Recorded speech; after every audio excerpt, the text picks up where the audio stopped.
Bonjour à tous et bienvenue dans notre point marché du mois de janvier. Le début de cette nouvelle année est marqué par la réouverture de l'économie chinoise, l'inflation qui montre des signes de modération et l'économie de la zone euro qui dépasse les attentes.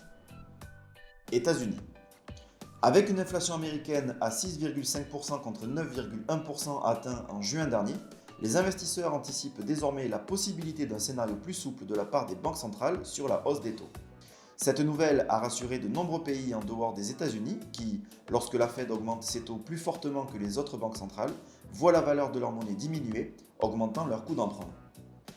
En clôturant l'année 2022 en croissance, les Américains ont continué de consommer malgré un pouvoir d'achat réduit par la hausse des taux d'intérêt et l'inflation. Les économistes s'interrogent alors à savoir si le pays connaîtra ou non une récession cette année. En zone euro, le scénario d'un fort ralentissement économique semble désormais peu probable. La politique budgétaire actuellement menée et le stockage d'énergie de précaution ont drastiquement diminué le risque de fermeture industrielle. D'autre part, l'inflation globale chute à 9,2% en glissement annuel contre un pic de 10,6% atteint en octobre.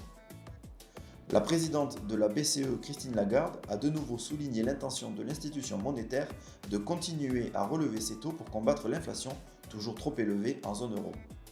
Effectivement, si l'inflation énergétique a récemment diminué, l'inflation sous-jacente, c'est-à-dire sans les prix de l'énergie et des denrées alimentaires, continue d'augmenter. Le 31 janvier aura lieu la publication du PIB au titre du quatrième trimestre et de 2022 en zone euro. Chine. Le gouvernement chinois a opéré un virage à 180 degrés dans la gestion de la crise sanitaire. Ainsi, la perturbation des chaînes d'approvisionnement devrait peu à peu se dissiper à mesure que l'économie chinoise se normalisera. On s'attend à un retour des consommateurs chinois et à une plus grande fluidité des exportations, laissant un potentiel de rebond important pour les actions chinoises. Conclusion. Pour le moment, les marchés n'anticipent pas le scénario d'une récession mondiale. Il faudra cependant se montrer très vigilant à l'impact que pourrait avoir le resserrement monétaire sur l'activité économique. L'inflation a certes montré des signes de modération, mais cela ne suffit pas à rassurer les banquiers centraux.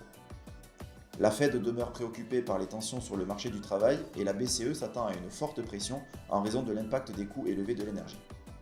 Nous l'avions déjà souligné dans les précédents points marchés, la détermination de la Fed à lutter contre l'inflation se poursuivra jusqu'à ce qu'il y ait des signes forts et durables. Nous sommes prudents sur la plupart des classes d'actifs et restons attentifs aux autres sujets tels que le conflit ukrainien en Europe. A très bientôt.